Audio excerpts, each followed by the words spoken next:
got milk? Fantastic pour. Want to look super? Some studies suggest that teens who choose milk instead of sugary drinks tend to be leaner, and the protein in milk helps build muscle. Staying active, eating right, and drinking 3 glasses a day of low-fat or fat-free milk helps you look your best. That's no stretch. Body by Milk. www.bodybymilk.com.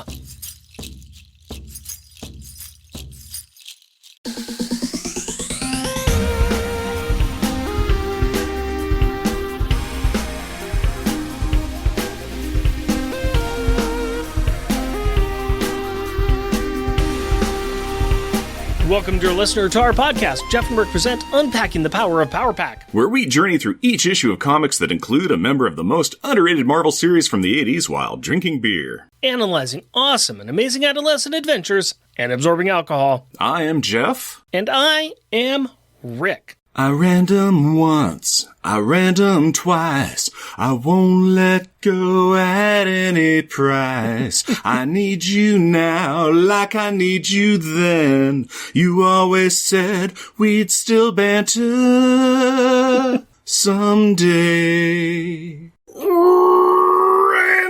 banter time, buddy. Talk to me, tell me tall tales and tantalizing tidbits of trivia today. Orchestra maneuvers in the dark. OMD. If you leave. God, I love the 80s. I love the 80s. Yeah. But why would I pick it? From that seminal movie, Pretty in Pink. Yeah. And that's because, like we've been doing for all of the loner issues, we have a cover here that's a ripoff of a John Hughes movie poster. And this time it is Pretty in Pink. And we will be talking a lot about this poster at the end, and if it fits, if it doesn't fit, if we like it or not. But, I mean, we like the artwork. The artwork's great. We'll get into talking more about that later, but Jeff's doing the music from it. We know it's pretty simple this time around. And I love that song. I love myself the 80s music, so. Every era of music has stuff that is really, really good. Yep. And there's a lot of stuff in every era of music that's really, really bad. So, there you go. Everybody likes something. And at one point in time, everybody liked anything. Even Nickelback. Anyways. We did a podcast with Al Sedano, our friend from Resurrections and Adam Warlock and Thanos podcast. He wanted Carrie to come on the show so we could cover a Super Spidey issue. That one of the stories in the Super Spidey issue was a Thanos story. And he wanted us to cover a really bad Spider-Man and Impossible Man story in there. So Carrie held strong for 6 pages of reviewing a comic with me and Al Sedano. So that should come out sometime this summer. But that's cool. I'll give that a peek when it pops. Yeah. Long about way to say a geeky thing that we've been doing, and that's what we've been doing. How about you? You done any good geeky stuff? A little bit less geeky, but still did some stuff. Went out yesterday because it was nice and stormy here, but up at Mount Hood, it was supposed to be a snowfall and not stormy. So good conditions up there. And we said, we've been trying to get up to the mountain for a while. We have the opportunity now. Let's get out of the rain and go where the snow is. And so we went up to Mount Hood and went to White River area and basically had the entire place to ourselves. There was a couple that were snowboarding. We saw them later. Then there were about 2 other cars that came in. They kind of looked at the snow and poked it with a stick, and one flew a quadcopter for a bit, and then they all left. So we had White River on Mount Hood to ourselves. Nice. And so, so we did some snowshoeing and snowball throwing and snow angel making. Yeah, so we basically just got to play in the snow, and it was beautiful, and snow was coming down. She was super excited to go back to the car because we were going to have hot cocoa there. So she's running and running and running, and then she's running down a hill to the parking lot, and I'm like, yeah, she's going to eat it. And then she did. And at which point Hillary's like, okay, Aurora, be real careful because you're a foot from a dog poop.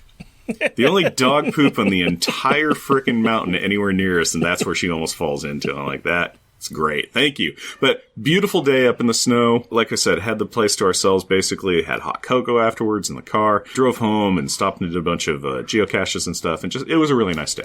Nice. So less Very geeky. nice. Well, geeky for the geocaching. And I need to get the family out so we can go and enjoy the world a little bit more. Because there is a nice world out there, Jeff. There is a really nice world out there. Yep, I saw part of it yesterday. It was real pretty. But we aren't talking about the world outside. We're talking about the world inside. The world inside comic books. The world inside comic books that feature a member of Power Pack. And to bring us back into this world, we need to ask about what happened during the last episode. Ricochet accidentally freed Hollow from her Pokeball, which means that it is time for a tights and fights moment that gets interrupted by Julie Power, who is promptly skewered by our bladed bottle babe and bleeds so bad that Ricochet has to rush her to Total Drama Hospital. Goblin-haunted Phil then freaks out about this, acts like a jerk, and then is kissed by Hollow, who tracked them to the hospital and needs to be protected by the NOT team from the MGH Corporation that had her kidnapped. Now that a drug pusher / tights fight kinda starts to happen, but then Mickey has a private talk with her, and then she walks away, abandoning her introductory storyline. 2-sentence replay is over. Why don't you give me a beer and tell us what our Power Pack pick is? My pleasure, my friend. As we have done, you've chosen a song that deals with the movie that is covered on the cover, and I've chosen a beer that has somehow matched the cover, which is matching a movie. We got that? Yeah, I gotcha. So this is less a comic reference and more a movie reference. Beer. Well, but the comic is part of the movie. This is true. I'll allow it. Because it is Pink is Still the New Black by Flatland Brewing Company. Story time on it is that it cost a value of money. Yes. But that's cool. This is a cool looking can. This is just matte black can with metallic pink writing on it. It looks nice. Yeah. Very simple, very elegant, very much talking about the pink. Pink is the New Black by Flatland Brewing Company. It's a 5.2% ABV, 40 IBU, made with the Pink Boots hop blend. We wanted to showcase this beer in a different light. The soft and delicate malt character takes a backseat to the bright hop aroma and flavor of pears, peaches, and coconut. The snappy dryness and high carbonation makes it the most crushable version yet, all while leaving that delicious hop flavor on your taste buds until the next sip. Thank you to all of the wonderful women in the industry, and specifically those that helped us make the beer. Cheers. Cheers. A prost to foamy, heady goodness on this. Cracking the can open, I'm like, wow, this smells like bubblegum. And it smells, it did. Just that first crack of it, I'm like, bubblegum. And then it started going into those fruit notes, like the pear and everything you were talking about. I'm not going to drink any for a little bit because my glass is still half foam, so maybe we'll put that over there for the time being. That's just because you don't know how to... I totally know how to pour a foam froth head. This is a very clear, very pale yellow. Yeah. It's almost like a lager as far as that goes. But it looks like a cream soda, honestly. Yeah, I can go there. Yeah. A lot of bubbles coming up, very much that effervescent. I think they mentioned in the description the high carbonation. It's bubbly. It's frothy. It smells very sweet, very fruity, very bubblegumly, kind of candy-like. It's not that strong, though. I'm not getting too much of a very strong smell on it once it's in the glass, though. No. Cracking the can, it had a big aroma. When I was pouring it, it had a big aroma. Now that it's in the glass, it might just be that I've got the foam head blocking it, but it seems like all that effervescence just went away. Now take a sip of that, because I know what this reminds me of. It's real mild. This reminds me of champagne. Yes. Yes, it does. This reminds me of champagne. I am not getting any of the fruit or sweetness notes that I was smelling on it. The carbonation really hits a lot. Snappy dryness, high carbonation. That is correct. Yeah. In the background, there is some of those pear, peach, coconut, but it is really in the background, and you have to really work for it. I am not even getting those. It is literally a champagne. I'm not a big champagne drinker. I'm not a big fan of it.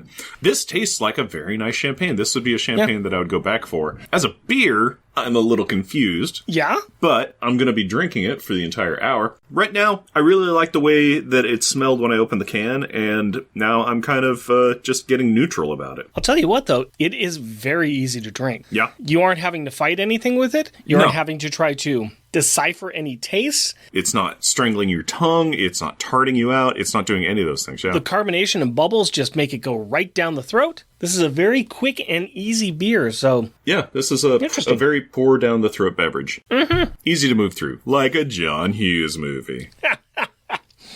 Now let's see if it's easy to go through like this comic book. And to start us off, we need some opening credits, if you please, sir. The Loners, issue number 4, September 2007. What you don't know. Credits. Writer, C.B. Cebulski. Artist, Carl Maline. Colorist, Beth Sotelo. Letterer, VC's Russ Wooten. Cover artist, Jason Pearson. Production, Kate Levin. Assistant editor, Molly Laser. Editor, Bill Roseman. Executive editor, Tom Brevoort. Editor-in-chief, Joe Quesada. Publisher, Dan Buckley. Featuring the Loners, Lightspeed, Darkhawk, Green Goblin, Ricochet, Turbo, and Spider-Woman. And guest starring Hollow. Being young and in LA in the mid-2000s, there are some things you have to do, like eat at an In-N-Out burger joint, or, in this case, an out-and-in burger joint, to avoid those pesky copyright laws. I'm sorry. I was still skating by on my nerdy attitude, granola eating, flannel / hiking Pacific Northwest style at the time. So I was not really down with what the cool kids were doing. Was that really a thing? Sure, you want to be out and about. You want to be seen. And you, most importantly, want to eat. I mean, it was no big kahuna burger, but it was very chic to nosh there. Then I guess that Johnny and Julie are the height of elegance and grace as they are chowing on some burgers and fries. But let's back up a second. She had massive stab wounds in her everywhere area last episode. How can she be pounding the heavy calories in a grease palace while in a tank top? Julie covers both points with Johnny. Her alien metabolism gives her great healing and a fantastic metabolism. Ah, alien horse magic, the key to a perfect body and interstellar warfare. These two kids have a nice relationship, or friendship. Sure, it is obvious to everyone but Julie that Johnny has a crush on her, but really, they seem to be able to talk with each other in a more friendly and supportive fashion than, like, everybody else in the group seems to be capable of doing. Speaking of which, they chat about Phil and Hollow. Some time has passed, and it sounds like Phil is caring for Hollow and keeping her from slashing, stabbing, and sniffing more people. So, hooray. Julie has accepted that Hollow was scared when they first met and reacted with some defensive stabbing. She doesn't think that another murder meet-cute will happen again since Phil seems to have her under control. In the meantime, Mickey and Maddie are trying to find out more about Hollow. It really appears that Julie is willing to trust anyone. Hollow, Maddie, and a potentially creepy Phil. Johnny does not. Julie's empathy and intuition has also led her to realize that Chris and Mickey are possibly dating. Actually, the words she used were that they had a lovey-dovey vibe, and that they were, oh my god, so totally doing it. Doing what? Knocking boots. Why would they knock boots? Do they have mud on them or something? I'll explain it after the show to you, Jeffy boy. But Julie does drop something about Mickey being, like, smoking hot. And that she totally... Totally what? She doesn't say. Anyway, lunch is over and Johnny is giving Julie a ride to her audition at Marvel Studios. Well, why not? It is easier and more realistic than creating another fictitious named one. Meanwhile, at Phil's apartment, home of the fighting dishes. We got a small scene where Phil is cleaning some dishes while he watches Hollow sleep on the floor. His mind is replaying their meeting, and their kiss, and the memory of it makes him smile. Then his mind projects the image of the Green Goblin about to kiss Hollow on the plate that he is about to dry, and he freaks out, breaks all the dishes, falls to the floor, and Hollow comes over to hold him.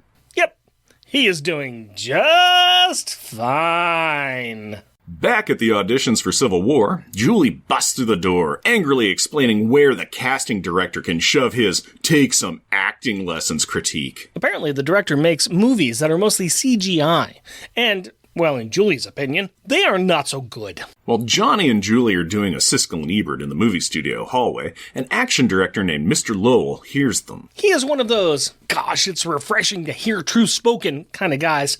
Johnny knows his work and thinks he's the bee's knees of action movies, a traditionalist of practical effects. But, as Mr. Lowell points out to them, practical effects are pricey, and CGI is easier and cheaper. And it's what all the kids are doing these days. The other issue that Mr. Lowell has is that the stuntmen willing to do these practical action scenes are retiring or expensive. And then Julie asks about using people with superpowers instead of stuntmen as she floats in front of him. It's like manna from heaven. You can see the dollar signs light up in this guy's eyes. Two dopey kids with powers who will work for scale? Cha-ching! Oh, but he does want to make sure that they are registered superheroes. And Julie gives an awkward, eventual, affirmative answer. Wait, what? Do we have drama happening in this comic series? What? Well, before they can agree on this totally legal handshake-like deal, Johnny pulls our rainbow girl to the side so that they can have a conference. He needs to remind her that they really should not be using their powers. And this seems too good to be true. And this may be a bad idea. And, Julie counters by saying, I want to be an actress. And this is different. So there. Okay, let's move on to another powered power couple, Mickey and Chris. Hoy they. They're at the Griffith Observatory, near the James Dean bust. Because of course they are. And Chris is trying to dig himself out of the hole he created over the last couple of issues. Well, let's take a look at the shovel he was using. He lied, used his powers, and snuck around with Maddie. Which he did for, let me see, what did he say here? Oh yeah, all the right reasons. So fellas. Yeah. Fellas. Yeah. Is your girlfriend real mad? Heck yeah. Then maybe try not to use the term right reasons. Chris is trying. He really sees this to be about the same as when they suited up to go after the runaways. Except for the lying. And the sneaking around with another woman. Touché. There are trust issues on Mickey's side. As in, she does not really trust, nor really even like Maddie. I think she sees her as competition. Tired old trope. But what about Julie? Asks Chris. And Mickey gives an oblique reference that Julie is not into the dating scene. Yeah, the dating scene. That's the ticket.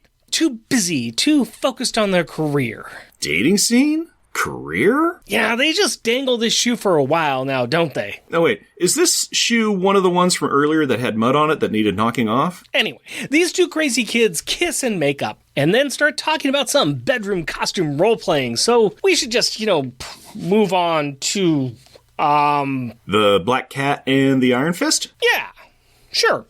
Well, sort of. It's Julie and Johnny dressing up as these other Marvel heroes on a fake New York rooftop movie set. Julie is using her speed and flight powers to dodge, duck, dip, dive, and Donnybrook like the feline felon she is portraying. She is also selling the punches and kicks that Johnny is throwing. There are some slight rainbow trails as our female fast flyer flits, flips, and flees, but the two make the action look very convincing, including the final shot of Julie, Black Cat, getting kicked off the roof. The scene is a smashing success. The crew and director are massively impressed. The director and producer discuss removing the rainbows at a small, yet affordable cost in post-production. See, it's still a cost benefit. Julie is ecstatic about this opportunity and her performance. So much so that she does a happy scream and flight in front of the whole crew. Johnny is much more reserved. He's really not sure about this whole thing. Plus, he was supposed to meet up with Maddie, who he calls to explain. Maddie understands and keeps working on their case. Oh yeah, the MGH thingy she's been working on, while Ricochet has been out doing actual stuff about it, right? Back with Julie, she has flown out to the Hollywood sign while chatting on the phone with Katie. Interesting to note, she lies to her sister about using her powers, as she is flying and her sister can hear the wind. Give the girl a break. She's excited to be actually acting. Katie is happy for her, and happy to find out before Jack. I mean, come on, we're all happy when Jack does not get to be Jack. Katie does point out that it is odd that Julie did not have to get some kind of permission slip signed or something, seeing as how she is underage. But Julie just blows it off. I think you're letting that whole dumb blonde act go to your head. And while the ecstatic Julie comes down to earth, both literally and figuratively, by the Hollywood sign, Katie correctly points out that she was the smart and responsible older sister, and she really needs to start acting that part again.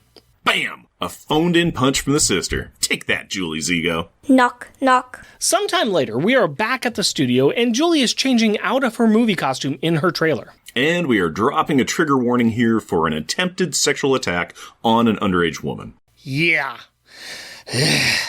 Even though Julie said to wait, the director barges in to leer at her, putting on her shirt. The sleaze does not waste any time moving in on her, proposing that she needs to pay him back for the opportunity he is giving her. Smack. As Julie knocks his hand away, Captain Jerko Slimeball states that he started talking to her because of her looks, and he blames her for his attraction due to her innocent attitude and clothing attire. You see, he has the power to make everything happen for her, if she just makes with the nice. Oh, really? You've got the power? Whoosh! In a Technicolor rainbow blast, McDirect Dirt goes flying out of the trailer and lands on his keister. Needless to say, he is a little annoyed and threatens to call the cops on her for using her powers on him. Julie is more than happy to chat with the cops. She is sure that they would be interested in why this man was propositioning a 17-year-old girl. You know, a minor. Oopsie, he really thought that she was older. That is no excuse. It was no excuse, but it was a persona, and between this attack and the call from her sister, and a little bit of self-reflection standing on the roof from the first issue, Julie realizes that she is living a lie. Hey, do you remember when we used to do jokes and parody songs and weird voices? Good times. Good times. Yeah, well, sometimes you have to grow up. But I don't wanna! Later, Julie is at the support group meeting, and it is time for her to come clean. She comments on how mutants get their powers around puberty, as if nature is allowing them to mature a little bit into the responsibility. She had her powers at 10, and she had to figure it all out way too fast, with some help with her family. Her siblings and her chose to keep it a secret, chose to deal with the burden themselves, with nobody else's help. She passes around a picture of her brothers and her sister and her to the group, and talks about how hard it was to keep it a secret, especially from their parents. They were good at keeping that secret, and good at lying because of it. And it was that lying part that became second nature. She got really good at it. So good that she came out here with a new persona to get away from who she was and what she had been defined as. Yeah, this is not her, and it is not a her that she wants to be anymore. So she's going to try again. And she begins to reintroduce herself to the group, but is interrupted by Necra. Man, this is why we cannot have nice things. And why you should just not post your meetings online. To be continued. Hey everybody, we've got a book that we want to talk to you about. Have you accepted Pink into your life? I'm pretty sure I have. We've mentioned the cover, once again drawn by Jason Pearson, and this time it is the cover of the movie Pretty in Pink. I know you all remember this movie poster from your childhood, but let me remind you a little bit. On the poster you have Andrew McCarthy as Blaine, and he's up on the upper left-hand part of the picture, and all three of these characters are standing in front of a fence. And then next to him, you've got Molly, actually kind of in the center, you've got Molly Ringwald as Andy, and then on the other side, you got John Cryer as Ducky. And in the Andrew McCarthy spot, we've got Mickey, we've got Julie and Molly Ringwald spot, and we've got Maddie as Ducky. The only really connection I've got with this is that Julie is pretty in pink, and this is her story. But I probably would have put Johnny in the Ducky spot, because in all ways, he is Ducky. And I probably would put Phil, less the crush, more the awkward counterpoint to Mickey as the lead. And I guess if you didn't have Phil as Ducky, I guess you could have used Chris in Blaine's spot. Or spoilers, you could have had Carolina Dean in here, but that wouldn't have made any sense. It really, I can understand the Pretty in Pink reference and wanting to use this, but except for having Julie as the Molly Ringwald character, and maybe you have Johnny up there as Ducky, it doesn't quite fit, per se. This is the story about a girl who's trying to be something that she is not to impress others, but not being true to herself. So, in that sense, it does kind of fit in with Molly Ringwald's story just a little bit. It has been so long since I've seen Pretty in Pink that it basically doesn't exist in my mind anymore. I remember tiny little snippets of it where I'm like, there's a record store and like a vintage dress shop and you know, it's all for something. I'm just trying to match up a little bit what's on the cover. I still like these covers, and I think it's fun that they put I think that's fun that they put the characters in here. Yeah, I like playing the game of seeing it matches up with the story or anything going on with the characters. So yeah, it is great, and it isn't like that. There's a real love triangle going on here. No. So yeah, especially with the characters involved. Not with these characters. Yeah, so it's kind of like.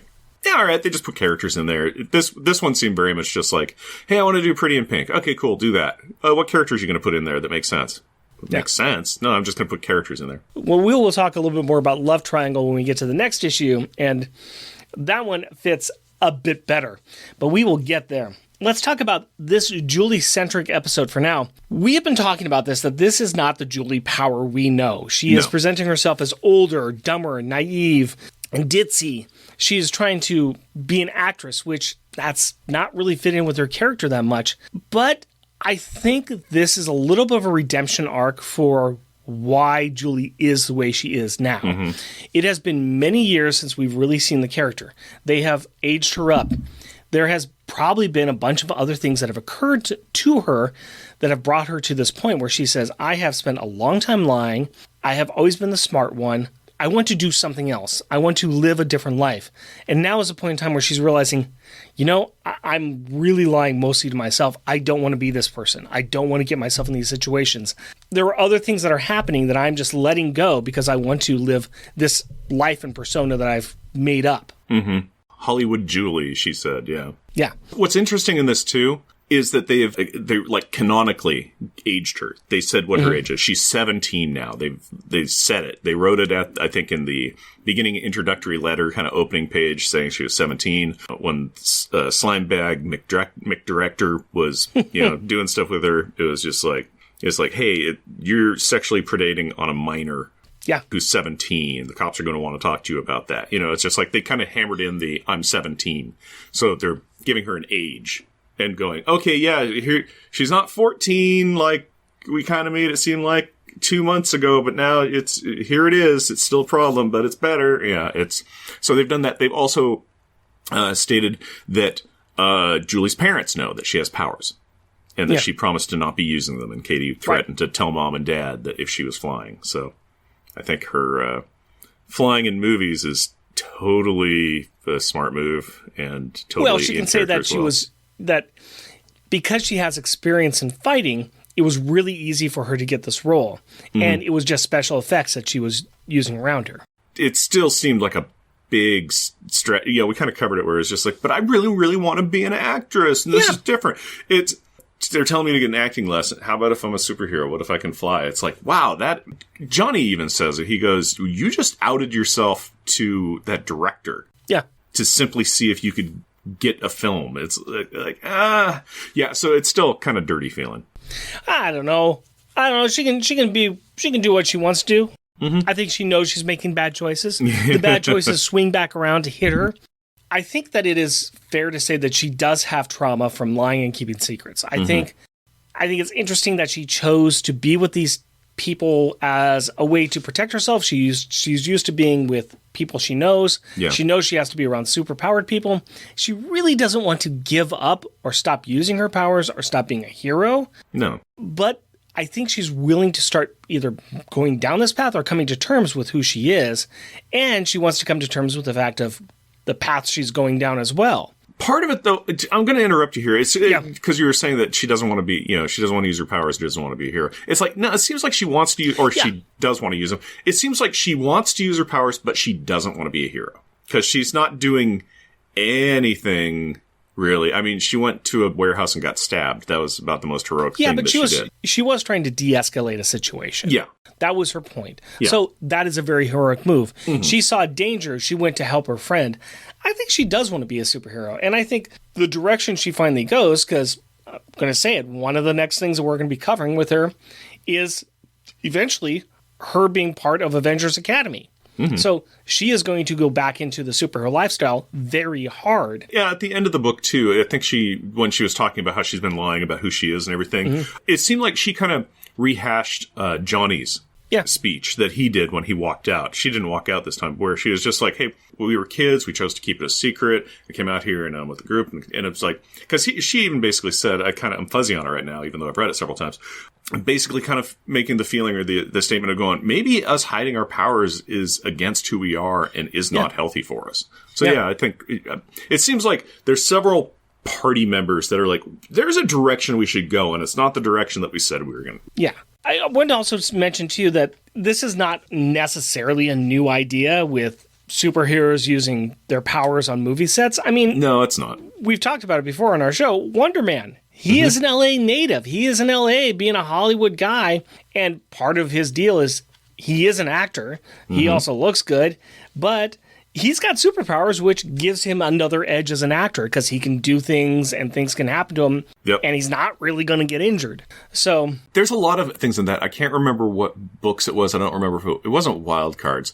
There was a story, and it was, I can't remember what it is, but it was like a TV show where they had a low-level telekinetic who was kind of on staff, and the main actor was this character named the Cougar, and he had kind of like plastic cougar armor, and he was like, yeah, he can fight and stuff, but he's still an actor. But the telekinetic person would help him do stuff and kind of accentuate things, and it became like, and then he like stopped like a crime at like a 7-Eleven.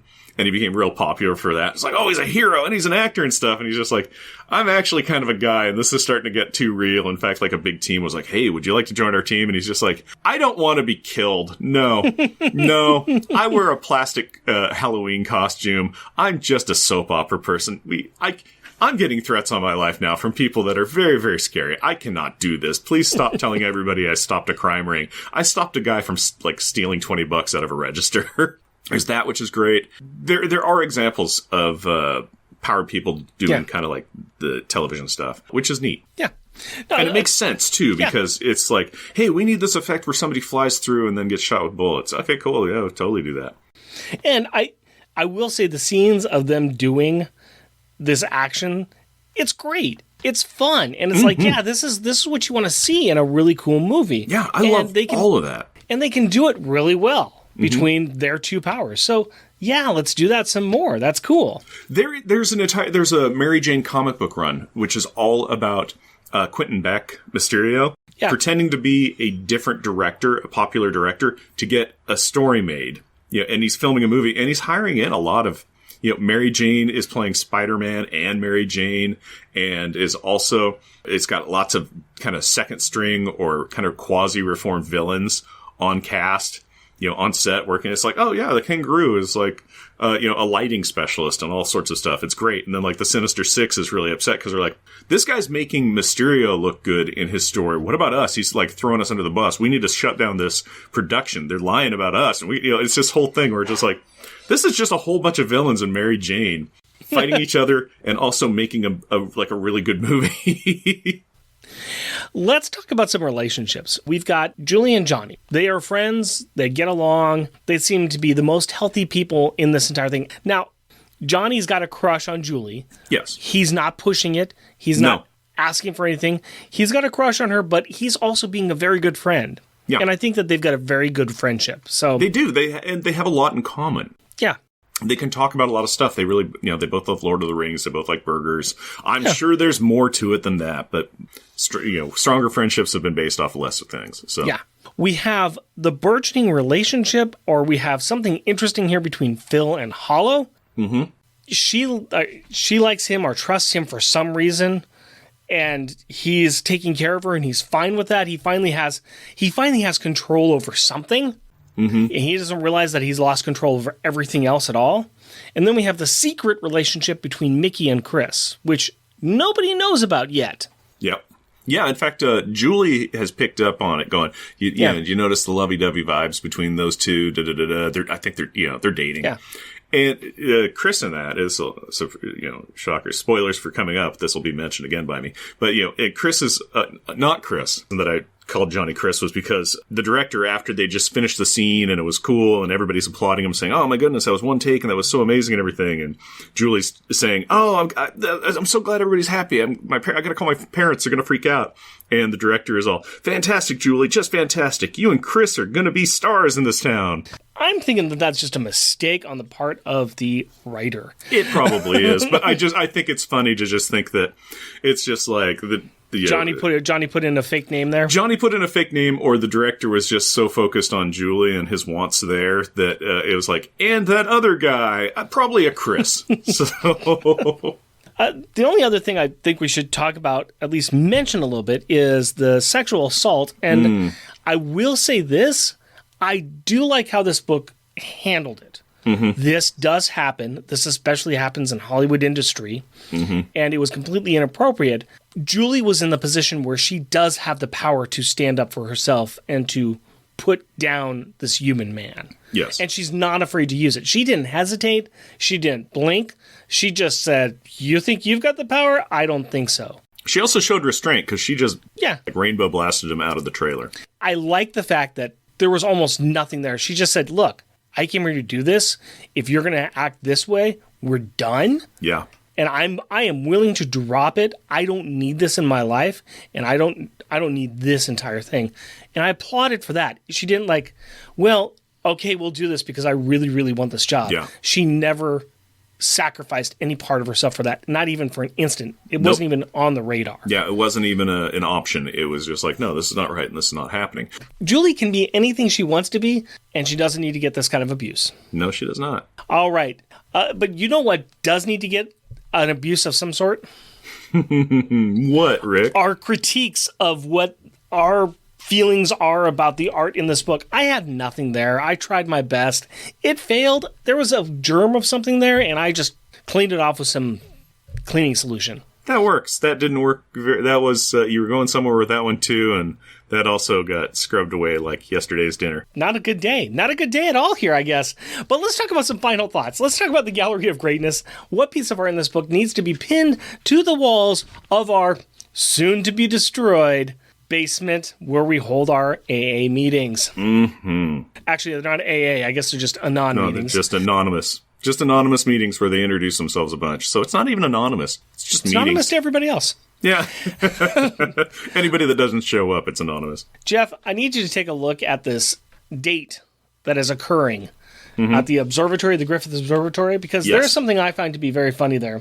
And it's this bust of James Dean that's looking down at them. Yep. And I gotta tell you, it really looks like James Dean is laughing at them. Yeah, he's just like, whoa, these two, what a train wreck. Okay, yeah, go ahead and date, lovebirds. Enjoy your time in the sun. Because like Icarus, yeah, this ain't gonna work. It just looks like James Dean's laughing at them. They put James Dean in there, and it looks like James Dean's looking down on them and saying, man, no, I don't think so. I don't think so. What do you have, man? I do like that. That's pretty great. Page 5 on Marvel Unlimited, and this is where Johnny is driving Julie to go over to her meeting at Marvel Studios. And they're driving and they're driving through the big Marvel Studios gate that has Spider-Man and Captain America and Wolverine on the top. And I call this, wait, I'm confused. So, are these characters that are just in movies that are made at the Marvel Studios, or are these reenactments of real life superheroes in the world? And here is my no prizing of this entire thing. Inside the Marvel Universe 616, it is a known fact that the exploits of all superheroes are written down in comic books. Because Steve Rogers used to be an artist on a comic book. True. By day, and at night he was Captain America. And you always see people reading, there's X-Men comics where the kids in Japan are reading the X-Men comics about the exploits of the X-Men.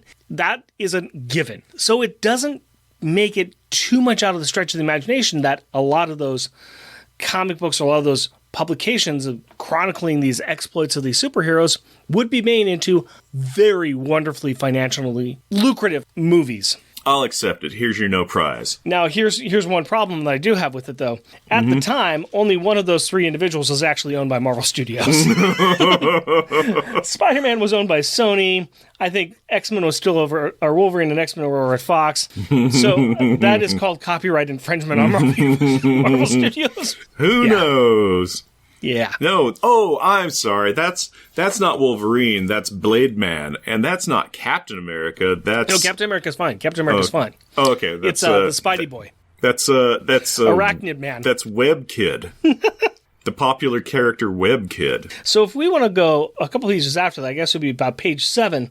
We are in the kitchen of the apartment, and Phil's having a nice day. He's doing the dishes. He's enjoying his life. He's got this weird chick that's over at his place, but that's okay. It's all good. Yep. And he's thinking about this kiss that she gave him. And he's looking at a plate, and he's looking at the worst commemorative plate ever. Because the plate has an image, a warped image of Hollow going in for a kiss, and this rough image of Green Goblin. And if that's a commemorative plate, you ain't getting anything on the Antiques Roadshow for that. Not much. And especially now that Phil threw it to the ground along with all the other dishes he was cleaning up. Worst commemorative plate ever. Yep, not a good one.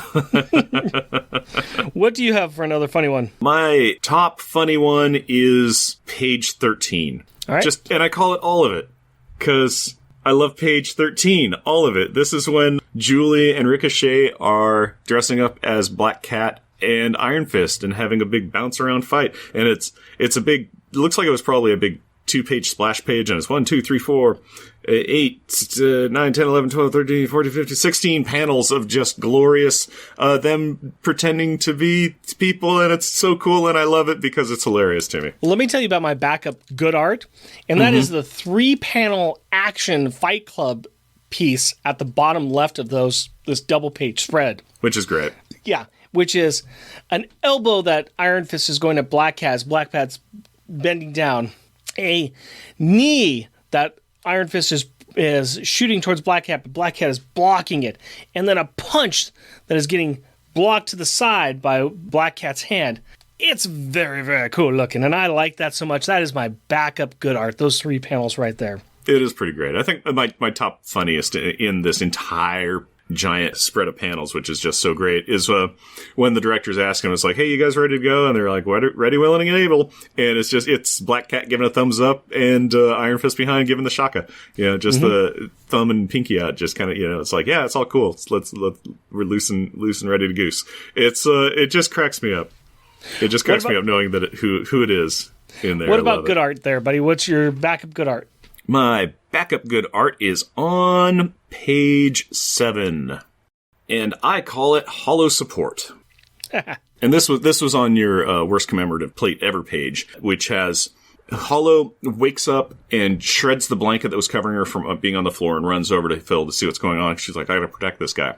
And she just sees that he's just distraught, and she just sits down on the floor amid all the broken plates and everything, and just holds him and comforts him. And he just leans into her and accepts that comfort, because it's just, they're both damaged. They both have demons, and they understand that. And it's just, that's why I think Hollow, immediately took a fascination with him. It's like, she knows what it's like to be possessed by other things.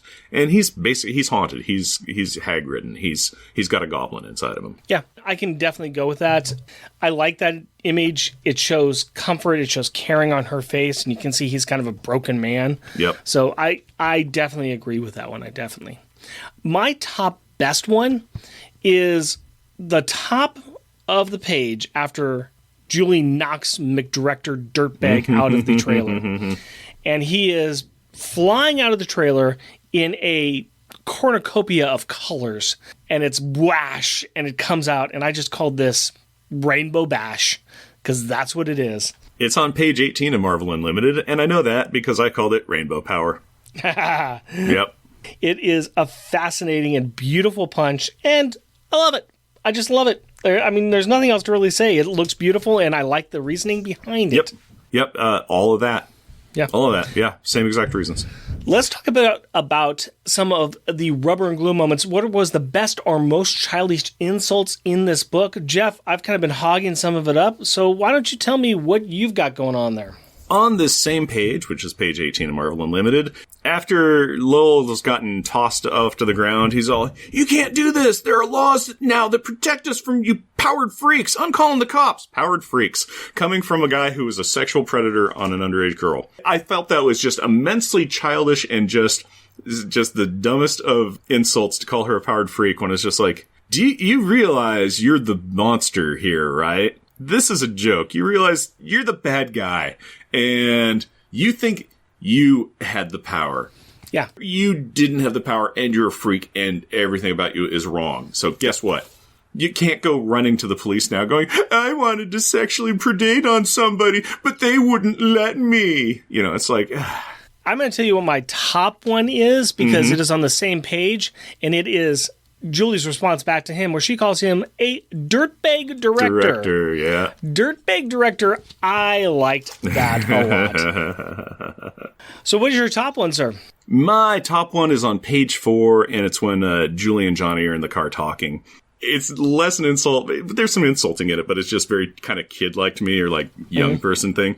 Speaking of hidden agendas, have you been picking up on the whole lovey-dovey vibe between Chris and Mickey? They're so totally doing it. Those two, knocking boots? No way. I know Chris, he'd never hook up with a goody-goody like her.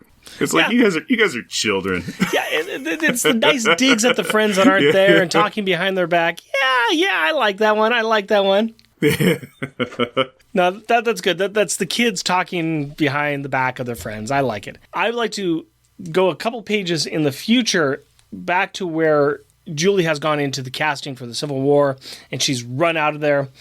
And the director that will be the dirtbag, this is actually when we like the guy, but he makes a dig at his fellow director saying, fools like Mr. Civil War. Yep. He's calling his fellow director a fool because of his love of using special effects and all that stuff. So I liked it. It's very simple. Yeah. It's very simple, but fools like Mr. Civil War, very derisive of his fellow director. Kind of like I mostly am very derisive of you and your bad choices. Oh, wow. Going that route again, are we? I'm sorry, I forgot. We should do the rubber and glue at the beginning of this section, not the end. Yeah, you dirtbag podcaster. You poopy-headed podcaster. There. I guess this means that I'm going to get shunned and not be popular. Because we're talking about the most popular and the most shunned. We want to identify the team member who was the best and which one was the worst. Jeff, who was the worst in this issue for you? Man, reach into a hat and pull out a name, and you could come up with a reason why it's them. It's middle of the road for a lot of things in this one. I can get that. Mm-hmm. Who landed on the bottom of the heap for you this one? The one for me, and I can't explain it, is Maddie. Yeah, I'm really with you. Okay, she was barely in it, and the bit where she was there, she's like, it seems like, she's been working on this information about the MGH cartel that's kidnapped her potentially, and all this stuff, and the things they've been doing. Researching the B plot in these books, but she isn't really doing anything, and she's talking to Johnny, who she was going to meet up with and like pick his brain on some stuff, and she's like, okay, yeah, fine, if we can't get together now, text me and tell me when we can get together. And she's like, how am I supposed to figure this out if I can't even get alone with this idiot long enough to talk about it? It's like, you do not have to have a special meeting about this. You could do this on the phone if you have stuff to ask him about. And in fact, she's looking up like the death of his friend Hornet. Yeah. You're insulting to a person who actively wants to help you to do the things you're not doing at all. And what research do you need to do? Yep. She's got other issues going on, and she's not really being part of the team. She's not really there. I don't know why the character's there. Yeah. We almost don't need her. So I am right there with you. Let's go ahead and talk about the best, because I think we're going to be the same on this. It's Julie, right? Yeah, I'm going to say Julie, even though Julie had enough moments of negative aspect on her, whereas it's like, I had really seriously thought about making this best was Julie, worst was Julie, because she had enough negatives in this, but her growths and her positives were really good. And that's the thing, is that as a character, she grew. She had some negatives, but she quickly dealt with the negatives. Yes. And she listened to people. So while she was making bad choices, she did come around at the end. So that's why I'm willing to give her a lot of benefit of the doubt on this. Yeah. And I see the negatives as being part of the positives in this. And I can understand that, because it showed what she had to overcome, the stuff she had to. And she was pushing off people's advice and everything, but then she did come to the moment where she was like, you know what, actually there's this. This is the normal stage in these where it's like, who is the best? And I'd say Johnny. Ricochet. And I almost went with him again on this time, except he was a little bit of kind of like a flag in the wind. He was kind of just blowing where Julie was flowing. Yeah. And he was supportive and everything, but he was also just like, it's like, hey, I'm going to the studio to support you. Yeah. Oh, apparently you just outed yourself and me as ex-heroes. Okay. And apparently I'm working a job now. Okay. He was kind of going with the flow thing. So that's why I didn't give him the best, because he was there. He was very supportive and everything. But yeah, the growth that Julie showed in understanding of who she was pretending to be, that she needed to change, and who she should be. That's amazing. Personal growth is a huge, huge thing, and I applaud her for that. I would agree with that. Now, we've agreed twice. Let's see if we can go and agree 3 times. We need to talk about the ranking of this book. Top grades. Where does this book fit on our list? Top of the heap is still Uncanny X-Men Volume 1, number 205, Wounded Wolf. It's not going to go anywhere for quite a while, probably. Midway down the list, we've got in spot number 5, Runaways number 6. That's where the kids finally defeat Ultron. And then at spot number 10, we've got Loners number 3, What Lies Beneath, the book that came before this. And we didn't like it so much. I'm pretty sure that we like this one better than the last one. Yeah, we do. This one had a lot of drama in it as well, which seems to kind of be the hallmark of these comics. But it was much better. And I agree, it's not usurping the number 1 spot. Yeah. It is somewhere on this list. It's not at the top nor the bottom. No. So. The first one, where Maddie convinces Chris to hunt down drug makers, you know what? This has got a bit more to it. It does. I like Julie's story in this. I like the other things. We still are building up to something. Yeah. This is a very talky book. The action sequences that we have are fake action sequences, but they're really fun. They're good. They're good. Julie's confrontation with the director is fabulous. Mm-hmm. We are moving plot along, and I like where all of the characters are going, except for Maddie. Maddie's just kind of hanging in the wind there. I can even handle Phil and Hollow in this. It's small a little bit, but I like that, it. Honestly. Yeah, I'm good with it. Like Johnny was talking to Julie about it, going, it's kind of creepy. He has her on like a short leash. That's really kind of weird what's going on there. And it's like, it's not really that. It's just he's providing her a space. She feels safe there. He's not doing anything to her or like using her. It's just, it's just like, okay, there's a couch. She's not sleeping on that, but she'll sleep on the floor. You have a blanket. I'm over here, and I'll prepare us food and I'll clean up after us and everything. He's not pressuring her for anything. He's just taking care of her. He's just taking care of her. He is a caretaker. It doesn't seem like it's a bad relationship. It's him kind of trying to figure out her and her existing there, and he's like, okay, I can help this person where nobody else seems to want help. Do we like this more than Loners number 2, Reflex Actions? That's where Johnny goes solo. Do we like Johnny's solo bit more than this one? I do like Johnny. This was pretty good, though. But that's why I'm thinking it's somewhere in spot 3 or it's in spot 4 or 5. 4 or 5. Mm-hmm. Gosh, they are very on par with each other. They're very comparable. Well, let's go ahead and put this below Loners number 2. Let's make this the new number 5. That works. I think that Johnny's solo, there's a lot more meat that was in there. I think that this has got a lot more overall cool stuff going on. Yeah, but we found a lot of good stuff about Johnny in that one. I think that they could probably go either way. People may disagree with us. That's fine. It's our show. They can deal with it. We flipped a coin. That's where it got there. No, it's not true at all. It's a fine spot. Let's talk a little bit about this beer, shall we? Mm-hmm. It's in a glass. I've slowly been drinking it. It is still bubbly. It still tastes like champagne. It still doesn't smell like much of anything. No. This is Pink is the New Black by Flatland Brewing Company. It tastes like champagne. Yeah. And not in a bad way. Not in a bad way at all. No. I could drink this very easily. It's a very simple, very easy beer to drink. It's not flashy. It's not overly excitable. It's a good, solid drink on a nice, warm day. I'd say this is either a 3.5 or a 4. I'm going to go ahead and give it the 3.5. It's not bringing a lot of spectacular to the table, but let me tell you, I'm enjoying it. I think it's quite tasty. It is in that fine plus category for me. It's very much, it's a 3.5. It's decent. I'm not drinking it fast. I've topped up my glass, but I still have some in the can. I haven't been slamming it. I haven't been reaching for it instinctively, going, oh, I need that flavor in my mouth. It's a thing. If you want a beer that's going to last you a while, but isn't like a stout, isn't a meal beer, but just is like an existence, you're like, oh, I kind of want to have a little thing. This is a great one for that. So 3.5, I think, is a good categorization of it. So we'll go ahead and say Pink is the New Black, 3.5 from both of us. And that is what we say. And that leads us up to saying that it is kids' perspective time. And that's where Rick talks to his daughter, Carrie, about the issue that we just covered. So Rick and Carrie, take it away. Hello, Carrie. Hello, Daddy. So we are back to talk about another issue of The Loners. This one features one of our favorite people, right? Yeah, the whole reason we're actually focusing on the loners is because of Julie. That's right. So this is all about Julie Power, right? Yes. Actually, not all, because we do have some scenes with the others. Yeah, that's true. That's true. But the good parts are. Yeah. All right. So Is there any parts that you liked in this? Well, I do like how they kind of had a bit of Katie in there, too, I think. Katie was in there a bit. Yeah, just a little bit. Just a little bit. You didn't even see her, but just her talking. I just like Julie. Yeah, she's on the phone. I just like how it's with Julie. Mm-hmm. Did you like how she got a job working as an actress? Yeah, but then she decided that it was a no-go for her, right? Right, because she had some problems with the director, didn't she? Yeah. You don't let anybody treat you like that, right? Right. If you find somebody that treats you like that, walk away.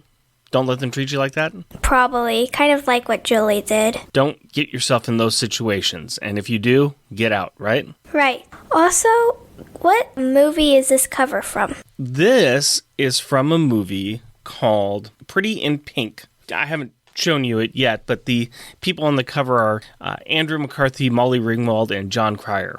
And you know none of those people. No, but that makes sense why, like, Julie's shirt is highlighted in pink, and it makes sense because her color is pink, so red but pinkish. That is correct. That is very correct. Can you see my screen? Yes. Oh, I see it. That does look kind of like it, yeah. That is the cover for Pretty in Pink, and got Molly Ringwald there in the front, and up on over her right shoulder, that's Andrew McCarthy, and just right over her head, that's John Cryer.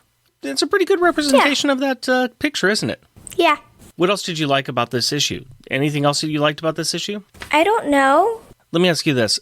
What did you think of the relationship between Johnny and Julie? I think it's okay. They seem to like each other fairly well, so it's nice, kind of a nice relationship.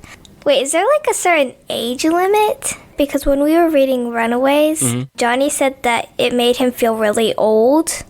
And Julie's like a teenager, so... I think he's in his early 20s, and I think really they have a good relationship. I don't think that there's anything wrong with their relationship. They're just friends. I think that Johnny does have a crush on Julie, but he treats her like a friend, and he treats her okay. Yeah, they treat each other okay. The way Julie actually reacted to Hollow, I'm kind of with Johnny there. Like, why is Julie so friendly about that? Because Hollow literally put her in a hospital. Julie seems to be willing to forgive people really easily. She doesn't hold a grudge. She wants to be friendly. She doesn't want to always be angry at people, which is not a bad trait. Not everybody can do that. Julie got better, and so she's fine. She's got a better healing than most people, and so she's fine with it. She's rolling with it. Yeah. What did you think about the fight, the movie fight? That was actually pretty interesting. It would help if Julie didn't completely give herself away with, like, the rainbow and such, but rainbows and... Well, like the director said, they can remove those through some CGI, but that's easy to do. The rest of the fight looked pretty cool, didn't it? Yeah, it did. Is there anything else that you wanted to talk about? I don't think so. Okay. Well, I thank you very much, and I hope you still are enjoying these books. I'm enjoying the books, just not some of the characters. Yeah, I understand that. Well, we have a few more of these to go. We're about halfway through, so we'll be fine. All right? Okay. Thank you very much for your time, Carrie. Okay. Bye. Love you. Bye-bye. I know. A Julie issue indeed, Carrie. That's pretty great. Shout out time! We like to thank those people that call in, write in, leave us a review, and this is for our first dive into loners, issue number 1, Fear of Flying. And apparently not too many people were that impressed or whatever, because we didn't get that many people that said anything, but we want to thank the people that did stop in and say hi to us. So, Jeremy Daw, who told us it's going to be quite a listen giving the interesting story beats. Jason Person's covers, though. We like those. Yeah, those are really great. Jeff Polier. New Warriors Talk. Tim Price, the Podcrasher, and his show, The Outcasters. And he says, a new to me comic. And Waffles of Waffles and Mario talk about things. We also like to thank those Patreon members that stop by and give us some money to do this show. It helps. Adorably astonishing and amazing Andrew Burns.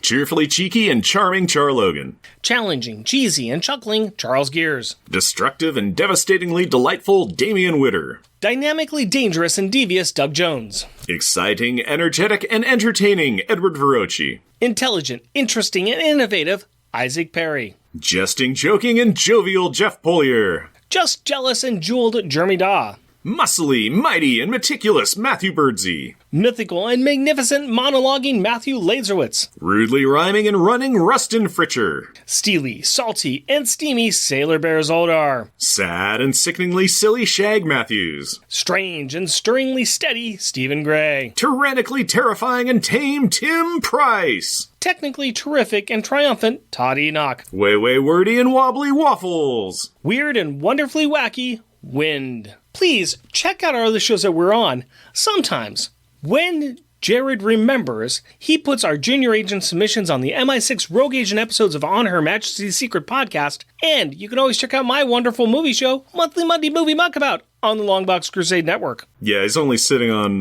one of those with Carl Potts and Hilary Barta. I mean, it's nobody that's a name. He keeps telling me, he's like, I keep forgetting. It's like, I remembered to do a bunch of those. It'd be nice if they pop.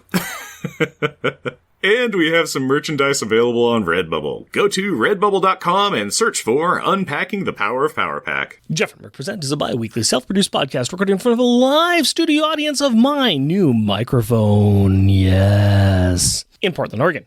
If you would like to interact with us through the magic of the internet, you can do so through Twitter at Jeff and Rick Present, our Facebook page, Jeff and Rick Present, our email address, jeffandrickpresent, all one word, @gmail.com, or at our website, jeffandrickpresent.wordpress.com.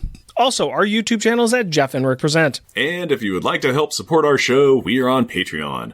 You can find us at patreon.com, Jeff and Rick Present, all one word. We are also a proud supporter of the Hero Initiative, and we'll be donating 10% of our Patreon donations to this great cause. We encourage everyone to give what they can to this worthwhile organization that helps the creators who provide us with such great content. Go to heroinitiative.org to find out more. Please rate and review us wherever you can. Tell your friends about us or share your love for us on social media. And as always, we want to thank the powerful people in our packs. My wife Cindy and our daughter Carrie. My fiancée Hillary and our daughter Aurora. We love you. Until next time, costumes off.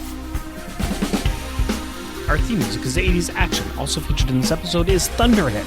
All music is by Kevin MacLeod at Incompetech.com and is licensed under Creative Commons by Attribution 4.0 license. Want to look super? Some studies suggest that everything about that is miserable, from me snorting to me talking. Whoosh! But it was very chic to not. But it was very chic. Whoosh! There at the Griffith There at a place outside, which is next to a place that's inside. Griffith Observatory. There at the Whoosh! Okay, I need an aside on this one. Is this a song? Is this a thing? I'm not sure. Or is it just... So, fellas. Does you like your girl with big butts? So, baby got back. Oh, okay. Oh, gotcha. Whoosh! Sad and sickeningly... Sad... Where's the words? There they are.